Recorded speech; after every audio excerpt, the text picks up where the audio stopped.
Hello, everyone, and welcome to the first night of Jamestown Theatre Week. Tonight we are featuring Immersed, our one-act play from 2017-2018. And joining me live from their homes are, well, it's live for us, it's not live for you, but are joining me Mr. Benjamin Paulk and Mr. Jack Cherry. And I thought that we would play catch up with these two young gentlemen first, and then we'll take a look at Immersed and come back and answer some questions, or I'll ask them some questions and hopefully they'll have intelligent answers. I don't know about the show. So I guess we'll start with you, Benjamin.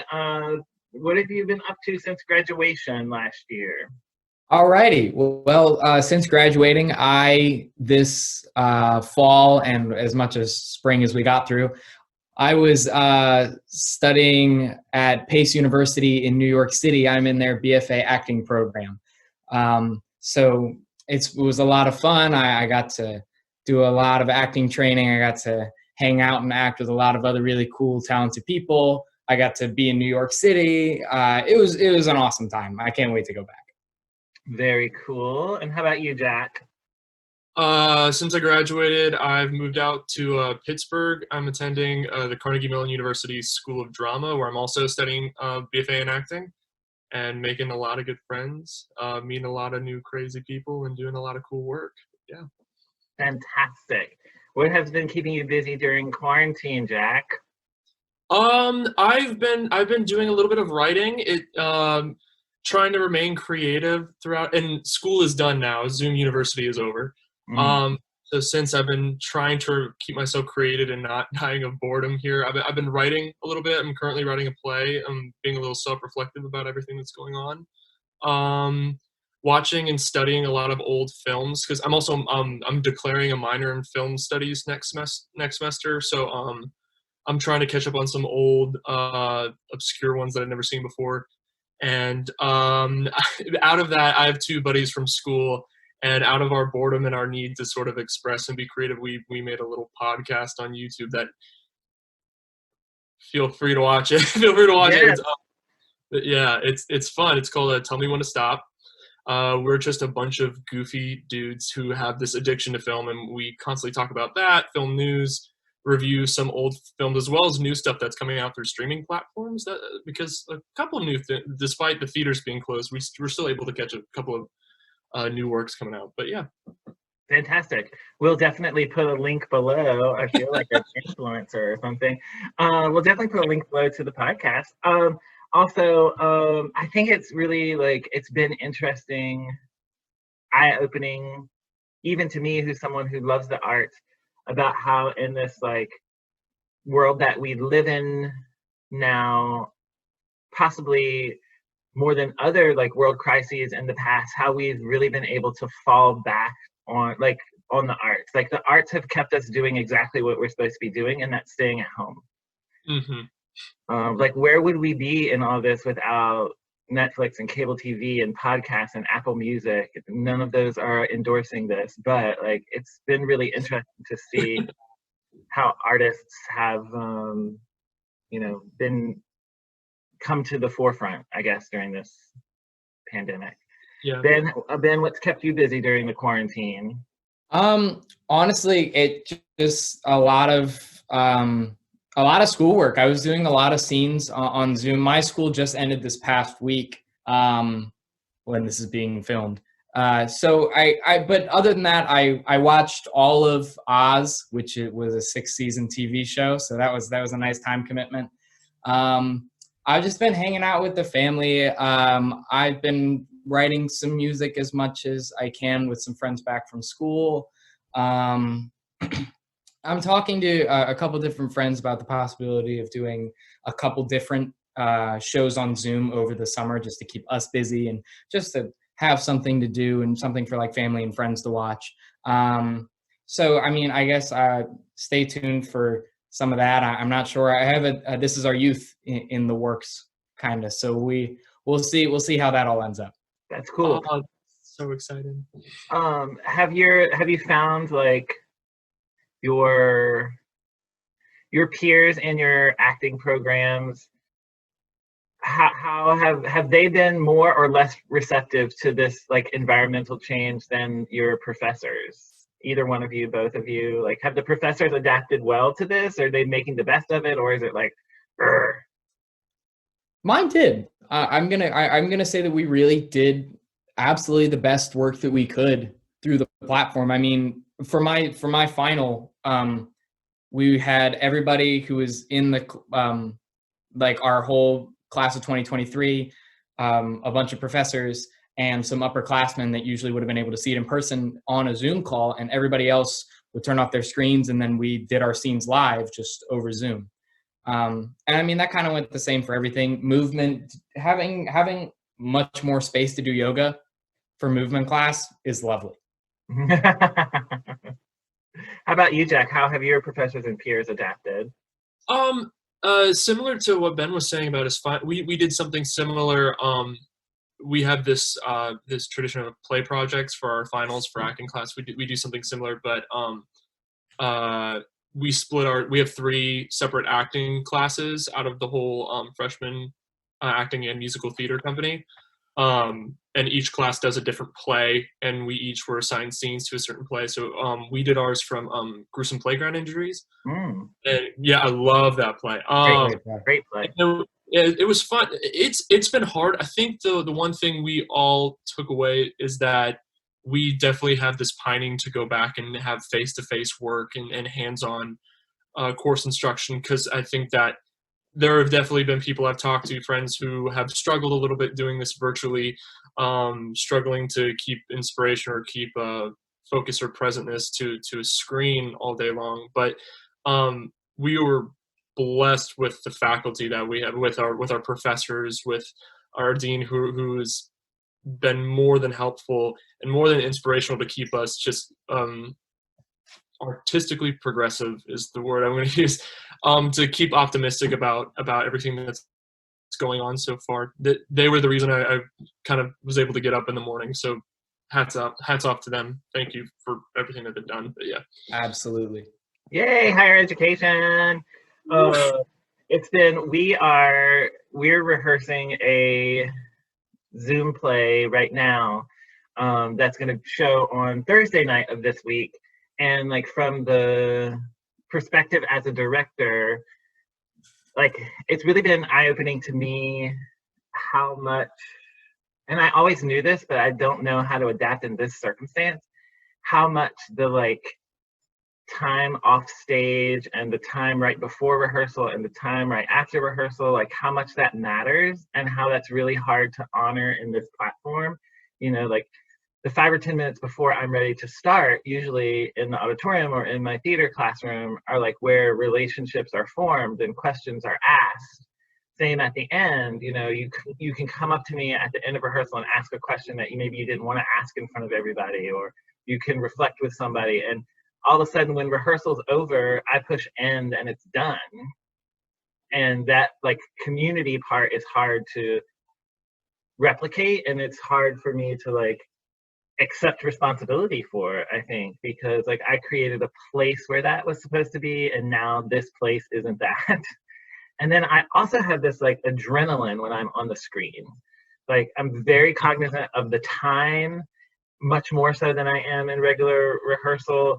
And like I have to parse my words because I'm not sure what the delay is, or, you know, is everyone hearing every word that I'm saying? So, and then when it gets to the end, I'm like frantically trying to wrap everything up. It feels really different. There's like a sense of like urgency in this platform that there isn't in the real world, I guess.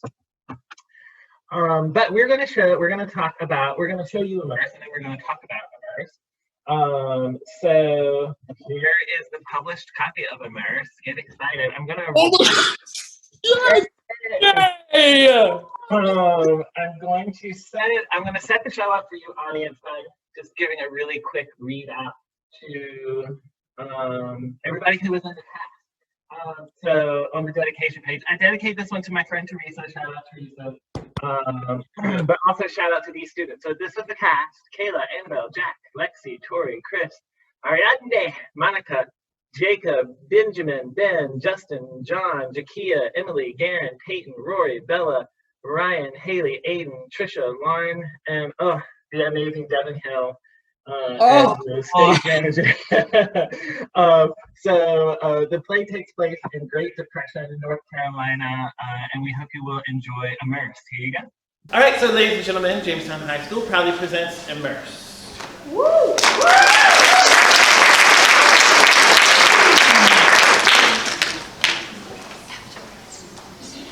You can go.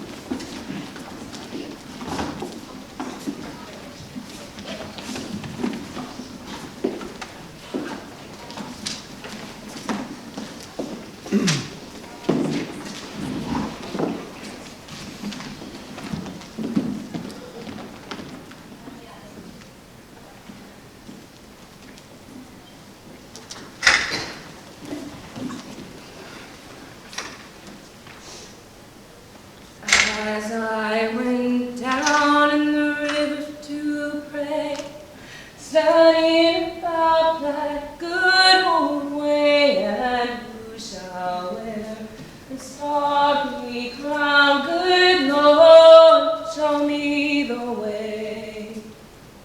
Oh, sisters, let's go down, come on down. Oh, sisters, let's go down in the river to pray. As I went down in the river to pray, studying about that good old way, and who shall wear the starry crown? Good Lord, show me the way. Oh, brothers, let's go down, come on down. Oh, brothers, let's go down in the river to pray. As I went down in the river to pray, studying about that good old way, and who shall wear the starry crown? Good Lord, show me the way. Oh, children, let's go down,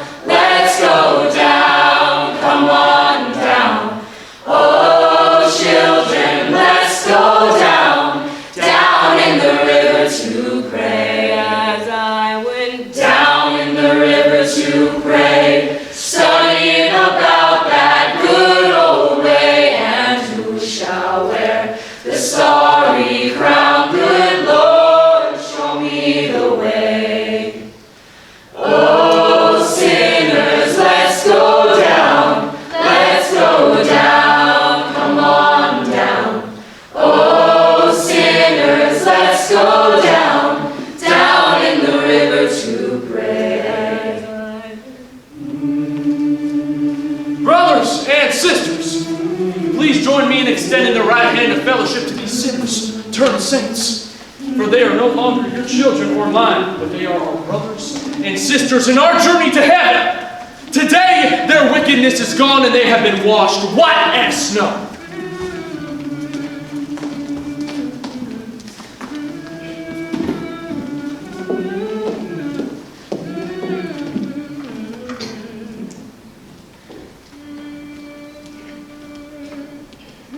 Could you explain it to me again, Emily?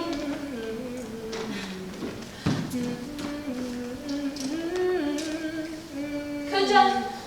There ain't nothing displayed, Anna. You just go down in the water, come up a new babe in Christ. But I'm not a baby. A babe in Christ, like a just starting Christian. And you don't got no more of your old sins, but you gotta follow that straight and narrow after you've been baptized. And all of my sins will be gone? All of them. Even the worst ones? All of them. Even you looking at the boys in church. Didn't you all have no baptisms in St. Louis? Not that I recall. Well, it's a good thing your mama and daddy sent you to Jackson County, then. Maybe that's why they sent you, so you could be immersed. It ain't got nothing to do with Jesus. Hush now! It's all got something to do with Jesus. Just until we get our feet back on the ground again. You gotta be strong if your little brothers will be looking at you to be strong. As soon as we can find good work, you'll be right back here with us. You hear that? As soon as he can find good work. And besides that, I'm getting a job too when the big city is no place for the prettiest to go to be home alone all day. Oh, Mama, I'm serious. You can't be stuck up in this house all summer long, and I can have you run around St. Louis with all the boys staring at you on every corner. can't I get a job with you? You mind your mama now, Bella. Once we find work and a place other than this boarding house, we'll send for you. We'll send for you first. Right now you need to be enjoying yourself, and Aunt Fern has a beautiful place down there in Carolina. She lives in your granny's home. You never met her. She would just love to know that you was there. You'll be dipping your feet in the same creek I did when I was a little girl, and you can watch Connie and Lee climb those trees that Daddy used to climb. It's a real simple life down there. I'm just scared. We know your dad lost his job. Like near about everybody did. Now he can't take care of you and your brothers no more, so now my dad. Now, Emily, I raised you better than that. You won't go disrespecting Aunt Mabel and Uncle Michael. But I ain't met him but one time. Family is family, and I won't hear another word about it. Now go see if your daddy needs help getting the picnic stuff, and make sure nobody ruins Granny Cora's quilt, stepping and dragging it through the mud. I'll meet y'all up on the bank like always. Come on, Anna. No, I'm going to talk to Anna a minute. You go on. But she ain't even congratulated me on my If you don't move on down that hill. Yes, ma'am.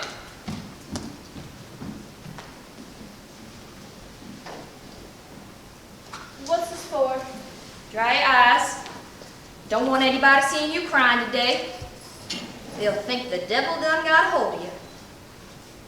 I'm just teasing you, Anna. Your mama wouldn't want you crying. You come from a long line of strong women. You know that? You mean you and Mama? And Granny Cora. And I reckon her granny, too. We've lived here a long time. Your granny was married in that same church we go to. Strong, God-fearing women since God was a boy. That's who you're from. We go to church, you know, in St. Louis. We go to church. I know. Your mama sat down and write me about every Sunday after church. I know y'all's Christian. I ain't got no letter for a month. Me either, Anna, but she's fine. She and your daddy are working hard. Now, what is it you and Emily was fussing about? Oh, it wasn't nothing, ma'am. Oh, don't go protecting her. I've known her whole life. She ain't perfect, and she might have her daddy fooled because she's the youngest. But I know she's got a little mean streak, too.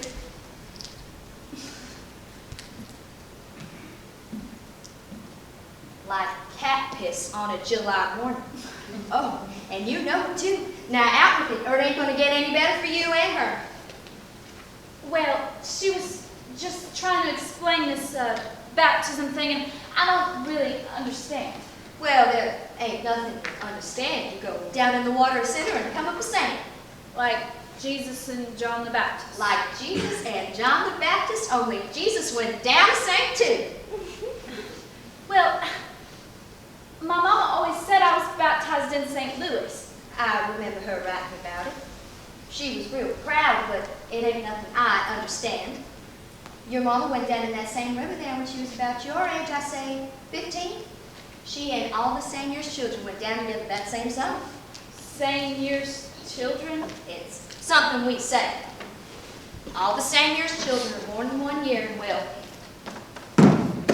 Daddy and I were both born in 1895, so we's the same year's children, and usually all the same year's children get baptized around the same time, and sure, you get some who take on believing and catching the Spirit as young as 11 or 12, and there are always a few who take a little longer, but you don't want to be one of them. Why not? People talk about you. If Jesus ain't tapping you on your shoulder by age 16, 17, people is going to be talking. So when Jesus is talking to you, you know it's time. That's right. Well, I don't understand. I've never heard that in church. Well, we ain't gonna solve that today. Right now, I'm just praying for you, your mama, your daddy. I pray every night, and I pray at night too. I can pray for you about everybody, even the president. God bless his soul. God bless. And in the meantime, I'm gonna have Preacher Jackson talk to you. About what? About what, ma'am? About all these questions over baptism.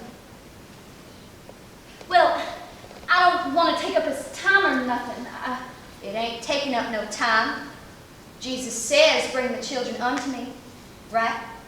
I suppose so. And I know Jesus was looking out for you through the preacher, don't you think so? You mean the whooping cough? Preacher Jackson prayed and the Lord told him what to do, and Mrs. Jackson just took you right on into her house so you could have a bed of your own and knock your Emily sick, and we gotta be grateful you was in that holy house with them. I mean, he prayed over you every night for a week, and just look at you now. So I see it as the preacher ain't gonna have no problem answering all your questions about being immersed. If you think I'm ready, then I guess. I don't want to hear another word about it. Now your uncle and I are taking you to the house. Yous is finally a man, Ben. Took him long enough. I am the same age you were when you were up. You 15 then, I'm 15 now. But your daddy's the preacher. You got that Jackson name to make proud. You were preaching yourself since you was born.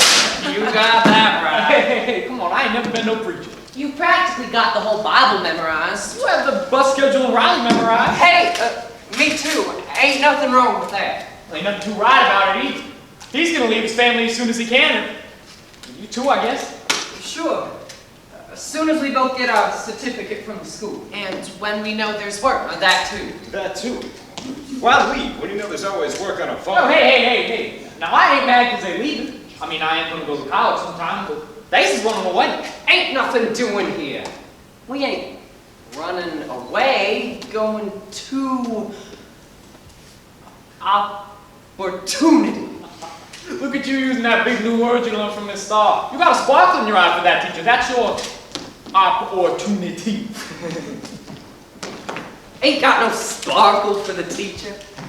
Quit putting ideas in my head and we ain't running away. More like walking away. Ain't no jobs. They ain't leaving. Gonna be living with their mamas and they'll get married here just like everybody else. You'll do the marrying, I guess.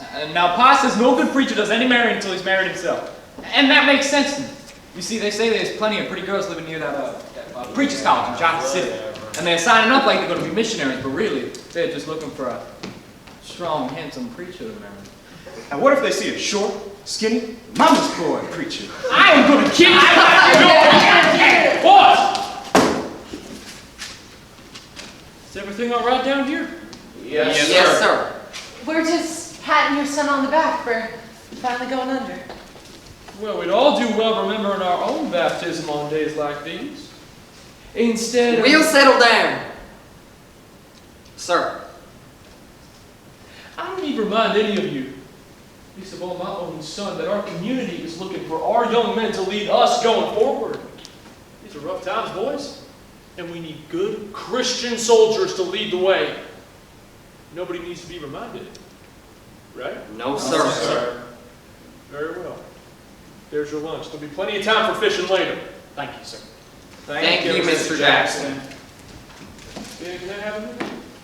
Yes, sir. So, I'm sorry about the rough house, and I know it's the Lord's day and all. Slow down, son. I just wanted to tell you that your mother and I aren't staying here for lunch. Well, Pa, today was my Mr. baptism. Pepperson just told me it's Nunley's baby. He's stillborn. She lost the baby in childbirth, son. Oh, so you see, there are more pressing issues in this community than your mother and I sitting here eating sandwiches and drinking lemonade. We have to make sacrifices in our family for the good of our brothers and sisters. Do you understand? Of course, sir. Good.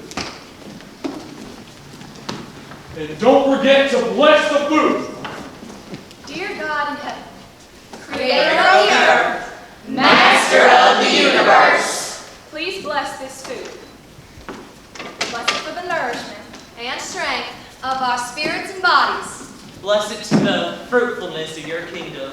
bless the hands that prepared it. bless our work in the kitchen. Please let her raise Mom so I don't have to get up no hay. Bless Miss Nunley and her baby. Please bless Papa so he can buy a new truck for the farm. Bless Mama that she don't beat me for getting dirt on this dressing gown. Help me catch a big fish today. But don't make me see most. Forgive me for taking another biscuit at breakfast this morning. I'm real sorry for falling asleep in church this morning. And if it be your will, please make sure that no one saw me. Please make sure Mark didn't see up my dress when I asked him to pick up my satchel. I asked forgiveness for looking up Jenny's dress when I went to pick up her satchel. I really don't see what all the fuss is about. God my steps as I look for a husband, and don't let me be an old maid. I would be fine teaching at the school if it means I don't have to be an old maid. But I would rather have a husband, even an ugly one. Don't send me no ugly one. Don't send me an ugly husband. I don't want to get married. Please bless those sinners who haven't been baptized, and if it be your will, rescue them from eternal damnation and the fiery punishment of Satan. Make her see the error of her ways and bring her to the foot of the cross before it is too late. Amen. Emily, your mama makes the best baptisms. I love Summer Sunday. Oh, Ruth, you just like staring at the boys. Now you know that's fitting now I'm born again. Baptism ain't never stopped nobody from staring. Notice that I have my back to those boys. I am a new woman. Well, it ain't no sin to stare. If the flesh is weak. My goodness, you sound like a preacher's wife. I do, don't I? Your cousin thinks she's gonna marry a preacher, Anna. What do you think? I wouldn't. Y'all hush. God is in control. She can if she wants, I suppose, but never mind. But what? Well, I'm sure a preacher's wife wouldn't be using prayer to make people feel bad. What you talking about, little girl? I'm talking about that part at the end, where you said you hoped I was saved from eternal damnation. I didn't even say your name. Good grief, she's feeling guilty. She ain't got nothing to feel guilty about, Emily. Yes, she does. She hasn't been baptized. Gonna turn 16 in November and ain't even thinking about it. You ain't been baptized, Anna? No. I thought they moved real quick in the cities. I was thinking you was baptized when you were 10 or something, before you came here. But she's real nice. Shows what you know, Jenny Brown. Preacher says devil comes in mysterious disguises. We shouldn't even be talking to her. I ain't wearing a disguise. You shouldn't talk about your cousin like that. I am your sister in Christian love. She is still a sinner. I ain't no sinner. Well, you kind of are if you ain't been immersed. Told you. She just said I was nice. You are. You're real nice. But all the saints are baptized and they go to heaven. And you can be as nice as you want. But you gotta be baptized. Soon, we won't even be able to talk to her.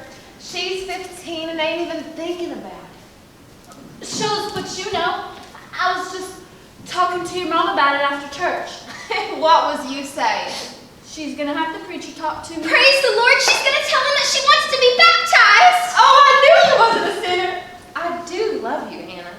Come on, let me show you where in the river me and Mary was baptized. It was last hit. Jesus, the earth was perfect, the sun was shining, the water was nice and blue, and they played my grandmother's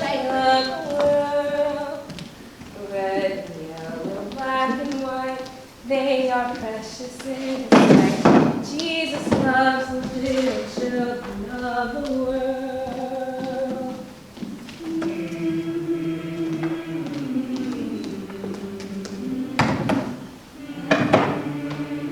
That's what you're gonna say to the little children? Well, after telling them about God's love is the best I can do. It's awful good of you to take on responsibility of those little ones protecting you. Now start again from the beginning. Okay. Jesus loves the little children. He loves the ones. I hear a lot of talk about love out here. He is working hard. I was just practicing for the children's pub before the revival of the tent meeting. I heard you. And? A lot of love, son. Not much sin. Well, I just thought... Now you just thought you'd skip over the angry God part. Well, I don't think of him as angry, Pop. Well, I ain't paying the last of my good money sending you to Bible college next fall if you ain't gonna commit to telling the whole truth. You're gonna talk about love. You gotta talk about punishment. I don't see it that way, Pop. Mom. Yes, I do think I have some things to do down at the chicken coop. I'll be there if you need me.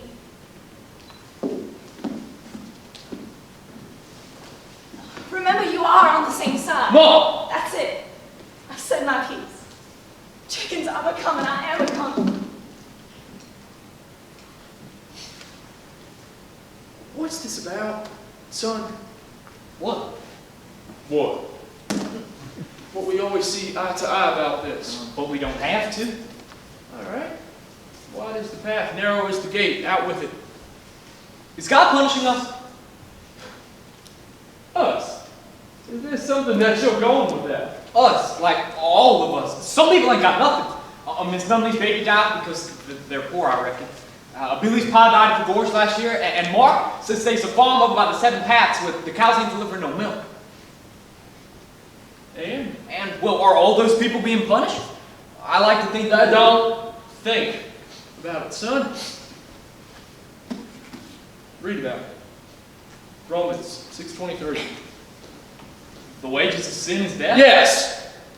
The wages of sin is death. There's your answer. My answer is Romans 6:23? Yes.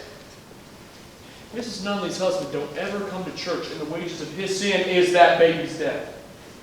Paul's mama didn't come to Jesus until after her husband died. The wages of sin. Death. The farmhands on the Goodman's farm ain't nothing but a bunch of cowards and drunks. And the wages of their sin is the death of those cattle and the people that depend on that milk. Luke 6:37.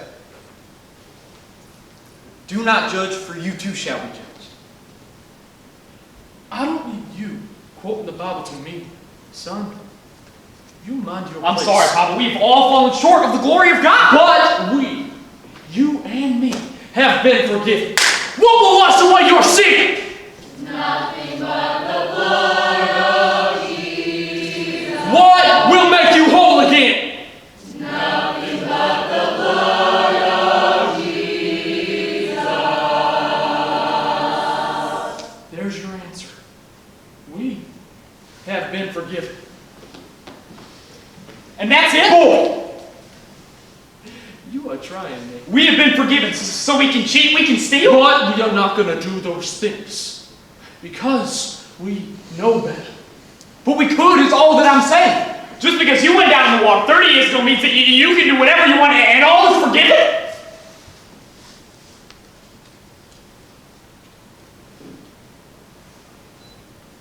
Okay. Come here.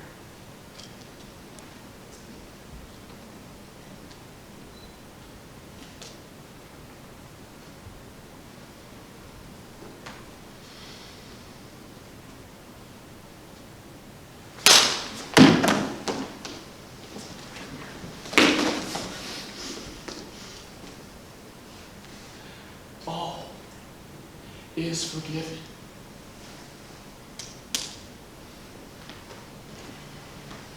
And if I want It is not for us to understand. It is beyond our understanding. Now I won't hear another word about this. Not today. Not tomorrow. I am the authority on this matter. Do you understand? Yes, sir.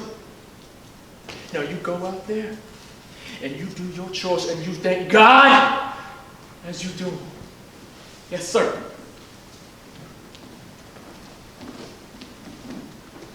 I'm expecting Anna Hawthorne this afternoon. You send her in if you see her. Yes, sir. Put to death, therefore, whatever be in your earthly nature, sexual immorality, impurity, lust, evil desires, and greed, which is idolatry. Come on, boys! My daddy ain't expecting me back till dinner. Oh, yeah.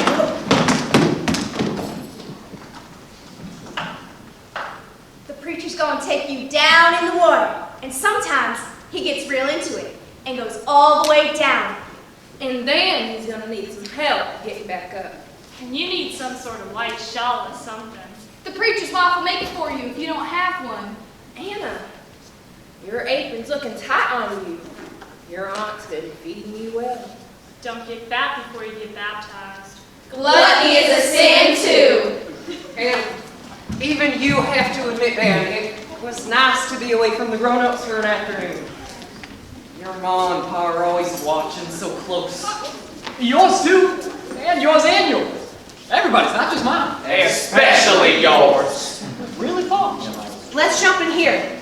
One more quick swim before the day's over. And Anna, this is Mr. Woodson's part of the creek. And that's his mill, so we call this Woodson's Mill. It's real pretty. Don't stare, girls!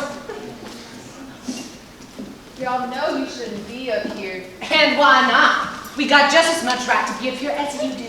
Y'all got a right to be up here? But are you supposed to be swimming? And then you asked Mama. What's she gotta do with it? Last I checked, you was asking Mama before you did anything. Then you ain't checked in a long time. We are grown men.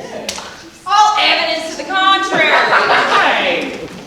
Anyway, you still haven't told us why you were up here. Tall River boys don't answer to no girls.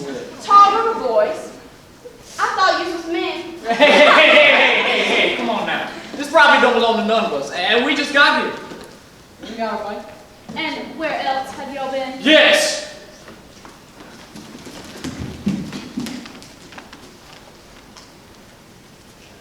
Young Miss Anna has a great question. Where else have you been?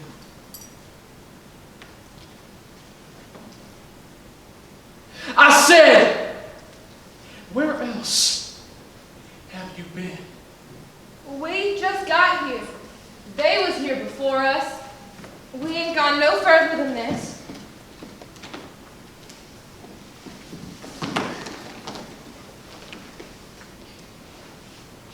She telling the truth, Anna? Then I suggest you all turn right around and head home. I won't tell your parents that I caught you up here with boys.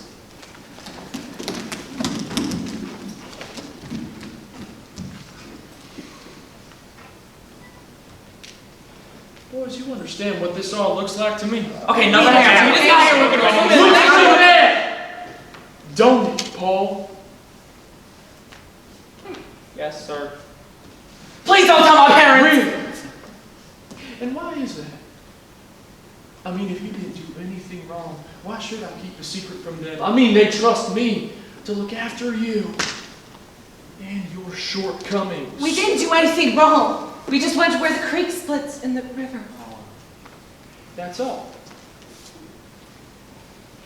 And where is that? Mr. Wilkerson's?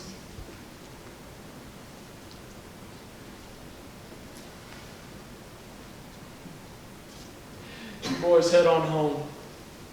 And you show up to church on Sunday 2 hours early to help me clean up the yard. You tell your folks that I asked you for your help.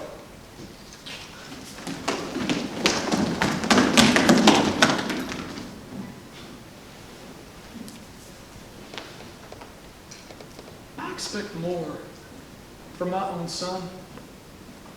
Parading around, half naked, in front of everybody in town.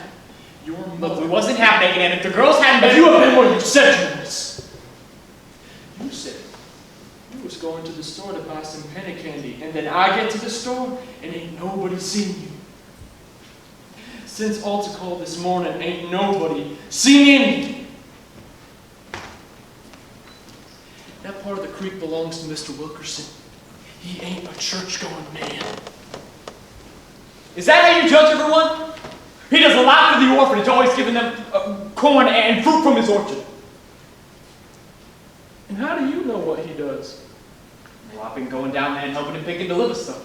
Well, that's so. I am just doing good work. Doing good works with a man who is wicked is not doing good works. And today, with the sinner. Who's the sinner, Pa? Mark said he was that Anna Hawthorne? She is the sinner, and she had your shirt in her hand when I come up on you. Hey, Pa, nothing like I that. suggest you stop digging yourself in a deeper hole. I suggest you stop trying to explain yourself innocent and accept your punishment. Yes, sir. What is my punishment? What do you find to be appropriate? I'd say... Before you answer that, what has just happened here? Because you certainly don't want to get it wrong.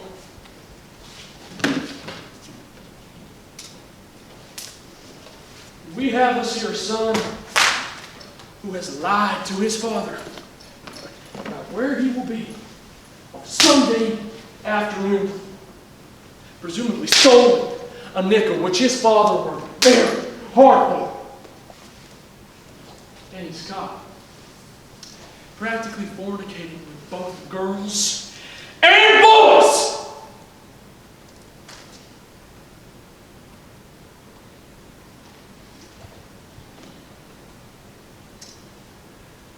What do you suppose is the punishment for a son who has disobeyed his father and disappointed his mother? I'm waiting! You spare the rod, you spoil the child. You spare the rod, you spoil the child. You spare the rod, you spoil the child. The greatest of these is love. You spare the rod, you spoil the child. You spare the rod, you spoil the child. You spare the rod, you spoil the child. You spare the rod, you spoil the child. You spare the rod, you spoil the child.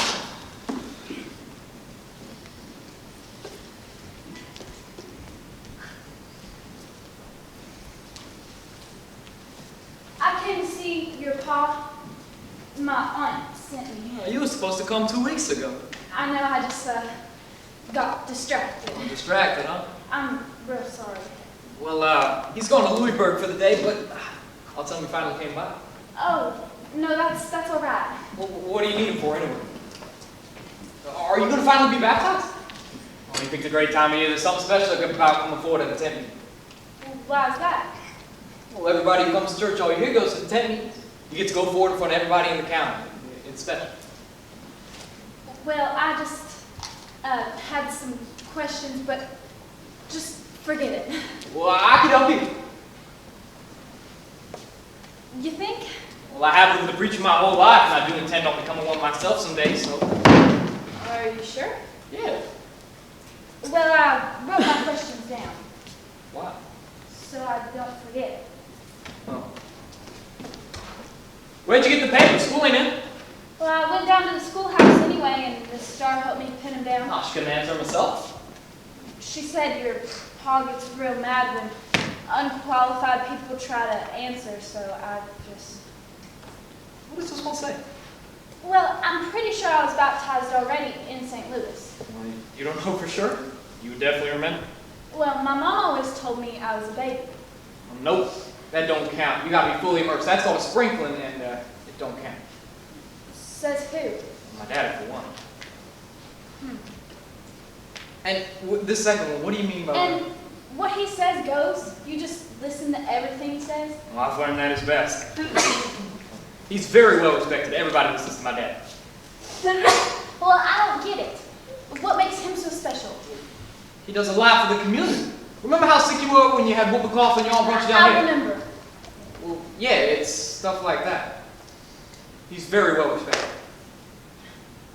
Well, what if I had died? But you did? No, but what if I had come here and he prayed over me and I died anyway? The wages of sin is death. Well, what's my sin? You're human. You believe that? I do. Well, we can all just go be saints in his church, I reckon.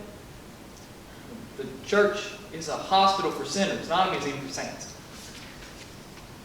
Say again? The church is a hospital for sinners, not a museum for saints.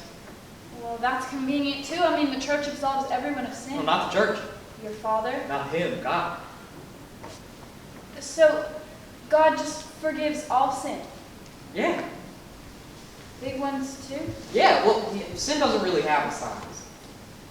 So, God just forgives all your sins? All of the sins, I'm telling you. But only if you're baptized? Well, I mean, that's what we believe. Well, my pa can't make any sense of it to me either. It's just faith, you know? Well, I came here to understand. Wait! I want to understand too. I want to understand how a baby could die before it walks, how a father could die before his children grow up. How someone could starve in a world full of food. How some people have everything and some have nothing. How someone could steal from the poor. How a father could beat my mother. I mean, his wife. How a mother and father could send their daughter away. How asking a question makes you a sinner. How a man of God could welcome an innocent girl into his home and take advantage of her. And then get up on Sunday morning and condemn girls and boys for holding hands. Wait, hold on. How we can tell her she is sick because she sins and how her sin needs to be punished. Hold on, Anna. How no one will listen to her because she's nothing more than a weak little girl.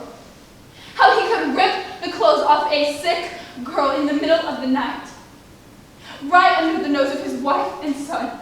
Anna, no. How could he tell her that going underwater will forgive her of her sin? How could she understand that going for a swim will make her feel better? How could that man be anyone's salvation?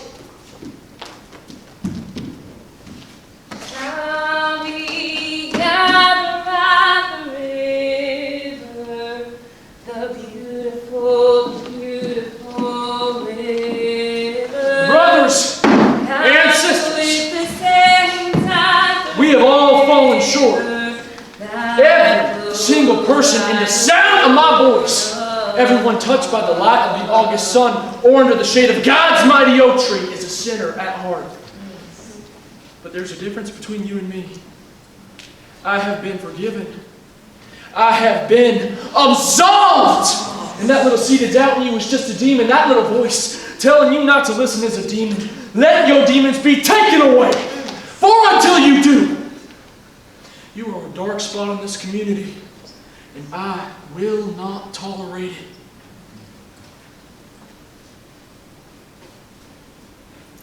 I offer you freedom from your wicked ways.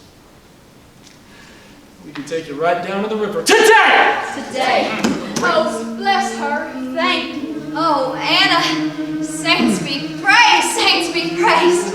You're turning into a new girl, a new woman. Let me get one last look at you. Anna, here's the rope from Miss Jackson. You'll see, it'll make you feel so good. She's just been so sick. Getting sicker and sicker every morning. It's the devil, I'm sure. She's going to be cured and finally holy.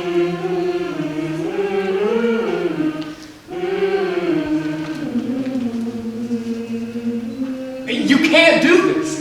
I know. I don't know. I am so interested in discussing this again. What he did is unforgivable. That's not what he says. What we are doing is saving her from her proclivity towards sin. It doesn't matter what he says. What he says goes. What I say goes. We could run away. That's not going to solve my problem. You are practically a grown man. Don't expect to return if you do. You will pay for this. I know that I'm asking for forgiveness I don't deserve. She will pay for it if she is not forgiven. And what about your sin, Father? Haven't you heard? He's forgiven. Today is not about me, son. Are you sure it's safe? I'm sure. As I went down in the river to pray, studying about that good old way, and who shall wear the starry crown? Good Lord, show me the way. As I went down in the river to pray, studying about that good old way, and who shall wear the starry crown? Good Lord, show me the way.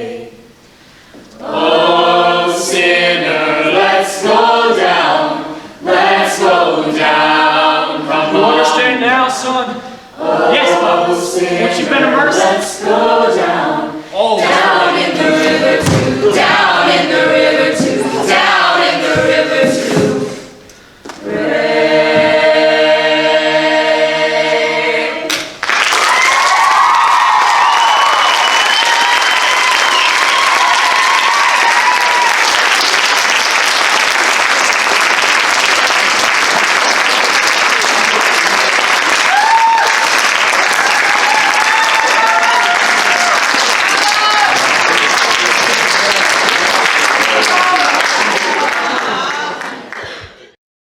All right, so I hope you enjoyed Immersed. Again, that is our 2017-2018 competitive one-act play that was celebrated at great acclaim at Virginia Theater Association and the Virginia High School League, and we went on to represent Virginia at SETC. I mean, not to pat ourselves on the back or toot our own horn, but toot toot. Lots of like acting awards and ensemble awards, a technical award. What tech was in there, I don't know. Awards for music and ensemble.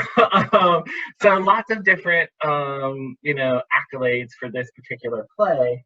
And I guess I will just ask both gentlemen a few questions here, and I'm going to ask them both the same first question, which is how is creating and crafting, being part of an original work different than maybe being part of something that's more traditionally scripted, where you're given the script and the script is final on the first day?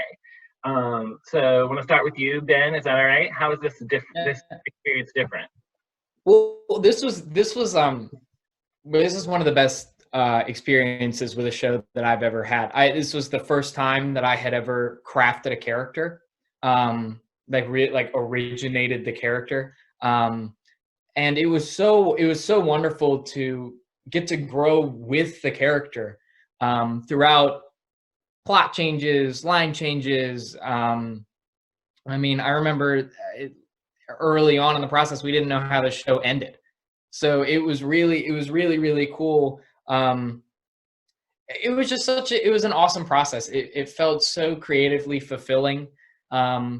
And I have so many wonderful memories, and I had so much fun on this show. Cool. How about you, Jack?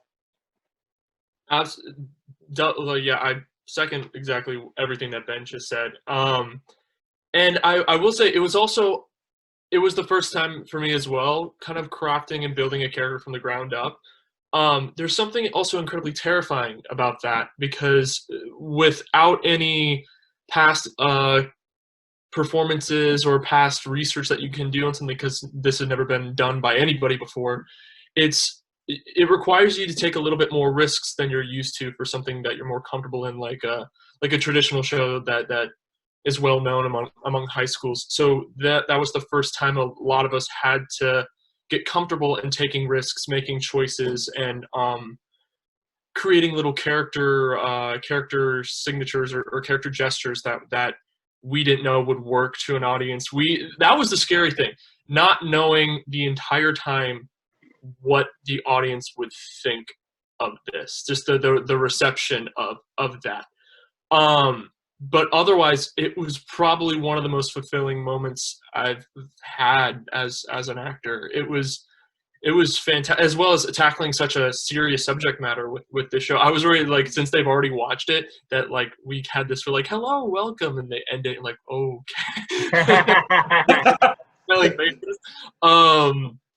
But it was a lot of work, and it was very difficult at points, but everything about that journey was well worth all the work, worth all the effort. And Ben was absolutely right. The journey that we took with this, not just through the rehearsal process, but once we finally took this on the road, doing competitions with this, the things that we would find just within that would change our perception of each of these characters, but also change our performance as well. Like, we would add in new little moments, new little blocking, new ways we would express a line or something like that, just because of something that we thought through our initial run or a competition or what have you. But yeah, it was a phenomenal experience.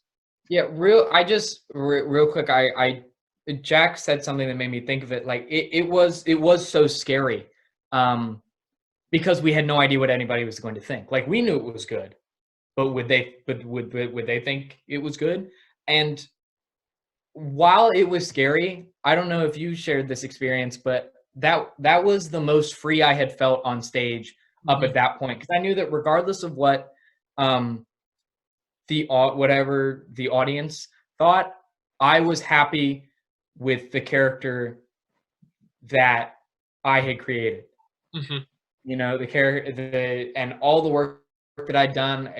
I think it was really the first time I was ever really able to trust in myself that it was going to be okay. Absolutely. I remember that first. Remember the rehearsal where we finally we figured out what the ending was truly going to be. Yes. So I remember that abrupt choice of like, okay, here's what we're going to do.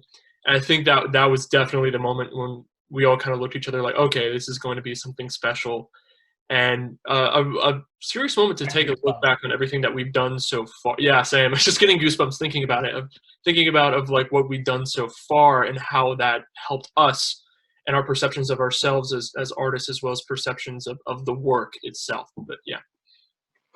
I think you said something that I also wanted to arc back to, Jack, which was somehow, maybe more than anything I've done in a long time, this one really remained fresh throughout.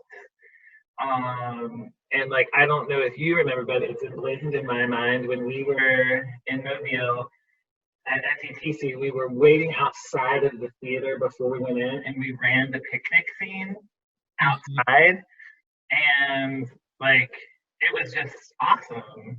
And it was different, and it was beautiful, and just a simple thing like that, like, really, I think, like, showed me that the characters were alive and well, even though we were going into like a high stakes situation.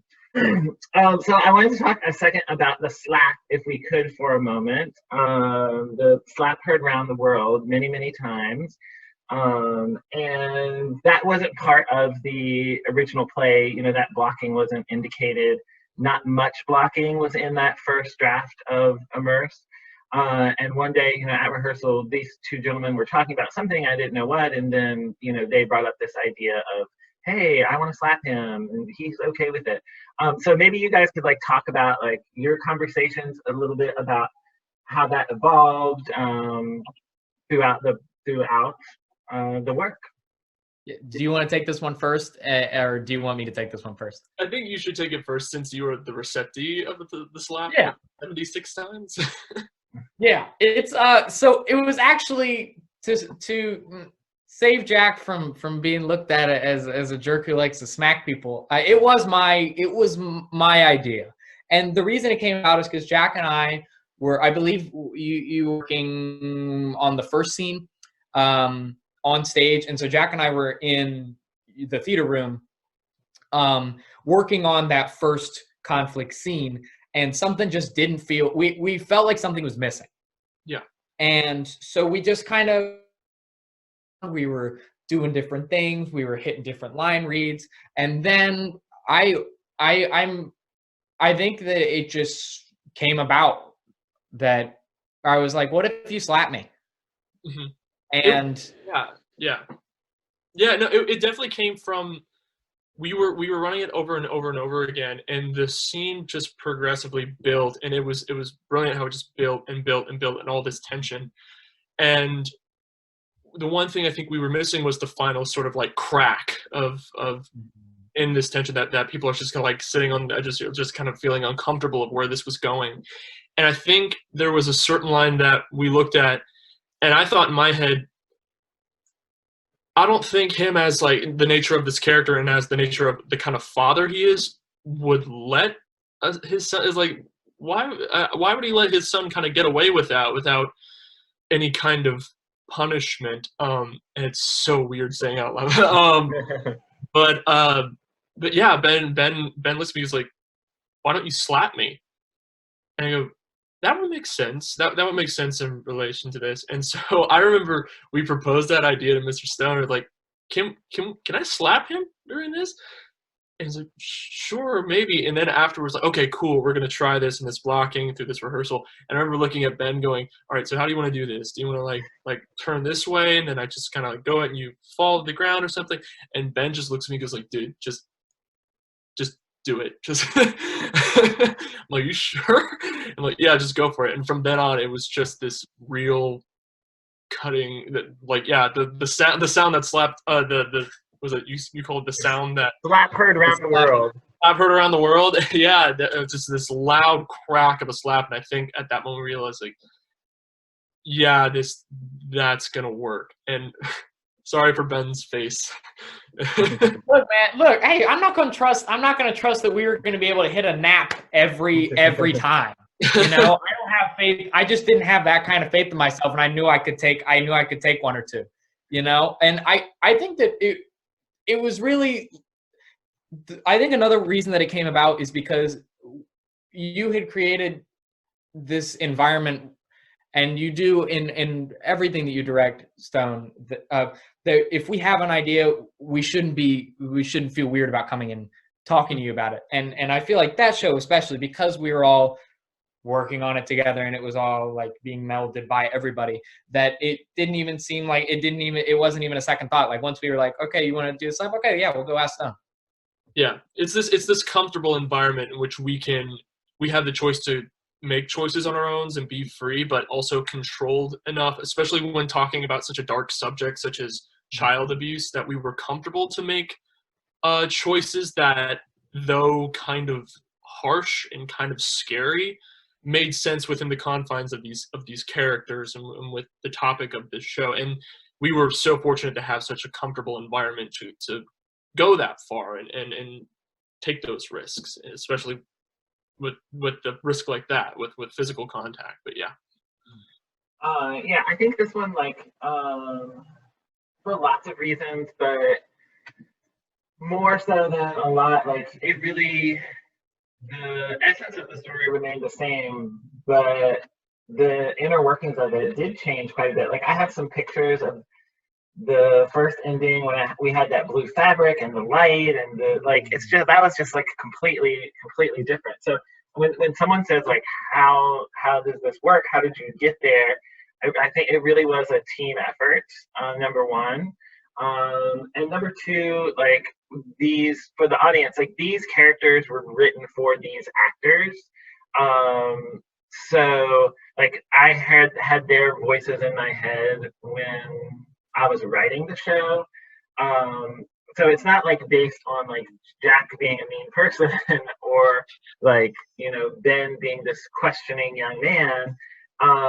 It's based on how am I hearing them say the lines in my head. And so when someone's like, that was really hard, and I write this in the book, I write this in the notes for the published copy, I say, when I wrote Immersed, I was thinking about my students, Jack and Benjamin. These are challenging parts, and it could be because they were written with two very specific actors in mind. So, like, you know, I think when you tackle if someone's out there to like tackle this piece, know that these two parts were written for these two people, and if you struggle with it, you know, that certainly might be why. Last question before we head out is just totally un-Immersed related. Or I guess I will say one other thing about Immersed and see if it sparks anything in your mind. Like the play was super well received everywhere we went, but it was really, this was only the second time we had been to VTA, and like I always like have to take a step back and like remember that, like, you know, we had that like 7 o'clock in the morning slot on the very first day, and we were like finished and done and moved on, and people liked it or they didn't, and I don't know, we were happy with it, and I don't know that it dawned on us that it was great in that moment. You know, we were happy with it, but we weren't expecting anything like that to happen. No, yeah, we were, especially when it was done with that first performance at VTA, I remember leaving thinking, like, I feel very great about that, about the way that it went as a whole. I'm very proud of that that show, of this performance of it.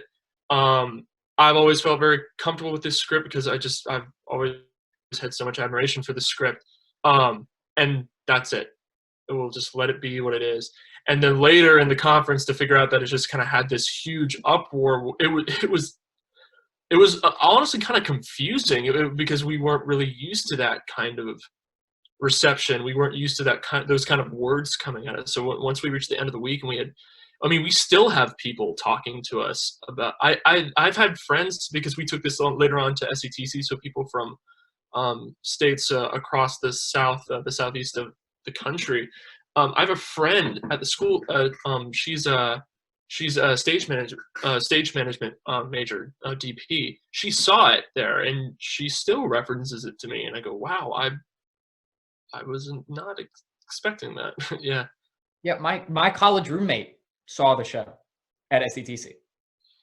And we didn't know that until like October, when I believe I was talking about VTA for this year, because I was very excited that Connor was getting to go and be on stage. And yeah, I have a very distinct memory of the first time we did Immersed at VTA.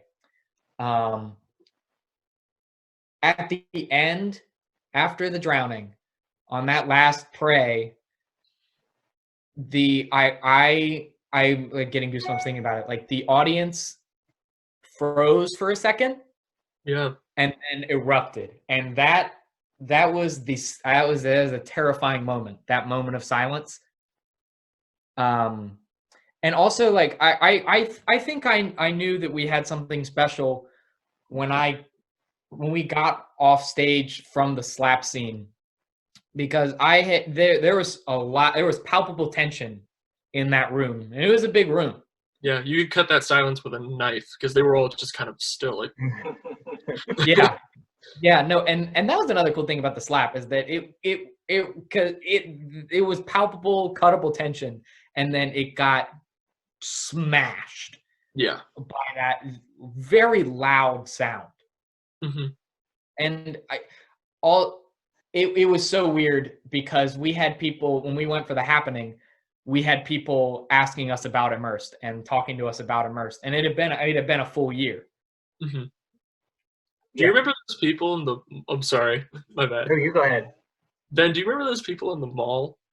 That that year, there was a group of kids who came up to us, and they said, "Are you two?" And we thought, because that year we've had people asking questions about Immersed the whole time, so we were then the happening. And the happening, because we just performed the happening that morning, I believe, and so like, all right, they probably either saw our show or they saw Immersed, and they came up and they asked, "Were you the two friends in Spring Awakening?" And Ben and I laughed our heads. Yeah, I ran away laughing. I was just I didn't know what to do. I was like, I'm so glad that you guys still think about that. I love that show. I'm so glad that show was thinking about that one. Yeah, and yeah, that definitely put it into perspective. You were talking about just like that was our first year there, and Immersed was only our second. And I still like going into around that time, and when we went back for the happening, and we knew we had this reception with Immersed, I kind of like going into it with this sort of kind ignorance of, I'm here for another show. Immersed is what it was. It was received well, and I have those memories for myself to appreciate and to enjoy. But new journey, moving on to the happening, which is that tomorrow or the next. That'll be tomorrow, right? Tomorrow, yes, tomorrow will be happening. Yeah, I mean, like, as much as for those of you who are watching and aren't on the inside track of Jamestown Theatre, I sort of like every year sort of have a mantra going forward, and as much as it is that year's mantra, it really is based on the previous year. So like, this is where Immersed is where comparison is the thief of joy sort of became the thing, because it was awesome, but you have to put it away and move on, and go on to the next thing. So yeah, we love Immersed, and we hope that you did too. And I'm going to ask these gentlemen what their favorite Jamestown Theater memory is. And while they're thinking of it, I'll set you up for the rest. So the conversation doesn't have to end here. You can put comments below and I'll answer them as best as possible. My email is below. If you want a link to get a copy of the script, that is below. And the script has some insights about the music that we used and my writing and the directing of it as well. And we're going to specifically talk about the music in our shows on Wednesday. It's going to be sort of the show topic there. So tomorrow night is the happening right here on YouTube. Wednesday night is the Healing Machine here on YouTube. Friday night, we've got some sketch comedy for you, also on this YouTube channel. But Thursday is the Anomaly. Thursday, because it's going to be coming to you live, you have to register with On the Stage's Play It Forward platform. So I have a link for that below. That is at 7 o'clock, just like all of these shows are. But and to you, it'll look like it's coming to you through YouTube, but it won't be on our channel. So you have to register for that before Thursday at 7 to see the fantastic script and performed live all across Williamsburg and James City County. So business out of the way, I'll ask them what is their favorite Jamestown Theater memory, and we'll start with Mr. Jack. I just had it. Oh boy.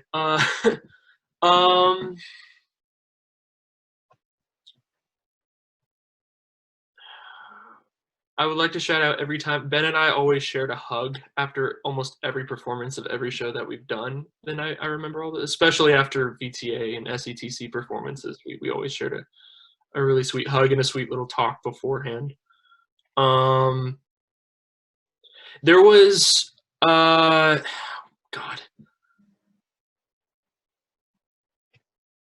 There was a moment I remember, to point out, I don't want to like shout out a personal moment for you, Mr. Stone, during Immersed that stuck out to me when we had this conversation in notes after a run where you finally talked to us about the fact that I think you said you just realized that everything that we'd done so far of putting this original piece that just came from your head onto a page, and now it's this live thing that's moving, and it's now this signature moment in our lives. And we had this really personal moment of just kind of taking that in. And I remember feeling incredibly impacted by that, and incredibly impacted by the idea of stories being more than just entertainment, but being something very personal and something close to the heart when you said that. And I remember that entire experience in general, sharing it with all those people, that it's unforgettable. But that was the day that kind of fully came into fruition. But yeah. Awesome. How about you, Mr. Benjamin? Yeah, I have a very vivid memory of that day as well. That's like, you know, an Inside Out where they have like the core memories. Mm-hmm. Like that is a core memory. Yeah.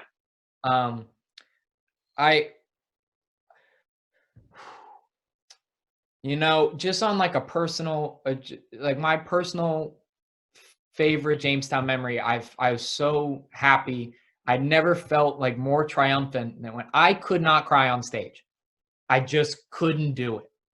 I couldn't figure out how to consistently do it.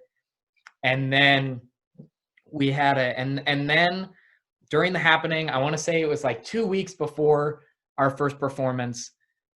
I think it was on a particularly sad day. Someone we were close to's mother had passed, so there was a bit of a sadness in the air because a lot of people know that student and knew his mom, and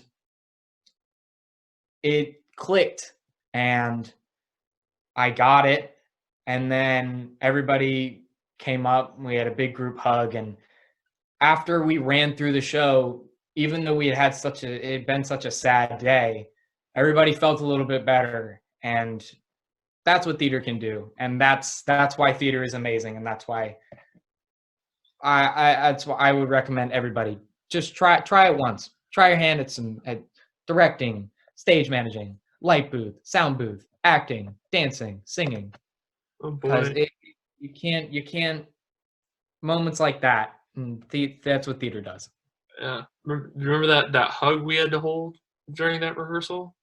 Yeah, that was. We weren't even in character. We just kind of shared a cry because of that day. It was very releasing.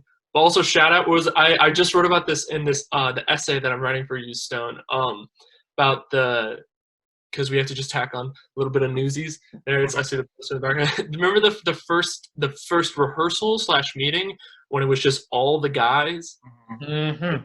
kind of goofing off and getting to know each other, doing that. That I remember that day as well. That was this very special day. Kind of creating those close bonds. But yeah, that was fun. I will say, like, for everyone watching at home, I know what some of the other answers are later this week about what your favorite moment is. And I will have everyone at home notice that no one's going to say their favorite moment was the show, like being in the show, because the joy comes from the doing. You know, once you put it up, that's awesome. And that's a feeling you knew you were going to get, but you don't know what's going to happen along the way. And so those things really stick out to you. They stick out to me. You know, I can almost think back very clearly to many of the things I've done and know exactly when the rehearsal is that it clicked. Because that's just a cool moment. And it clicks for different people at a different time, but suddenly it clicks when everyone's firing on all their cylinders and it just happens, then you know it's very possible. And once you know that it's possible, then you start reaching for the next thing that you thought was impossible. So those simple little moments become really, really important. Well, thank you, gentlemen, for joining me. Thank you all for joining us for Immersed. Tomorrow night, again, like I said, is The Happening, and you'll see these two folks in the show, but I'll be talking to a couple of the other actors from The Happening tomorrow evening. So we hope you will join us. Thank you for celebrating Jamestown Theatre with us, and have a lovely evening. Bye-bye.